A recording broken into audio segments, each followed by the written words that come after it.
शेतीला शाश्वत, फायदेशीर आणि सक्षम व्यवसायात रूपांतरित करण्यासाठी कृषी विद्यापीठांची भूमिका अत्यंत महत्त्वाची आहे, असं प्रतिपादन राज्यपाल CP राधाकृष्णन यांनी केलं आहे. अहिल्यानगर जिल्ह्यातल्या राहुरी इथल्या महात्मा फुले कृषी विद्यापीठाचा 38वा दीक्षांत समारंभ राज्यपालांच्या उपस्थितीत पार पडला. त्यावेळी ते बोलत होते. यावेळी कृषी मंत्री माणिकराव कोकाटे उपस्थित होते.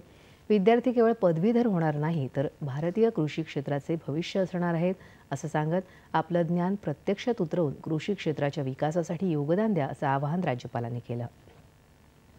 विद्यापीठांनी कृत्रिम बुद्धिमत्ता, ड्रोन आणि अचूक शेतीसाठी वापरण्यात येणाऱ्या डिजिटल तंत्रज्ञानाचा उपयोग करून शेतकऱ्यांना योग्य वेळी आवश्यक माहिती पुरवणं गरजेचं आहे, असंही राज्यपालांनी म्हटलं. यावेळी राज्यपाल आणि कृषी मंत्र्यांच्या हस्ते 40 विद्यार्थ्यांना PhD, 331 विद्यार्थ्यांना पदव्युत्तर पदवी आणि 4,830 स्नातकांना पदवी अशा एकूण 5,201 पदव्या प्रदान करण्यात आल्या. काँग्रेसचे भोर मतदारसंघाचे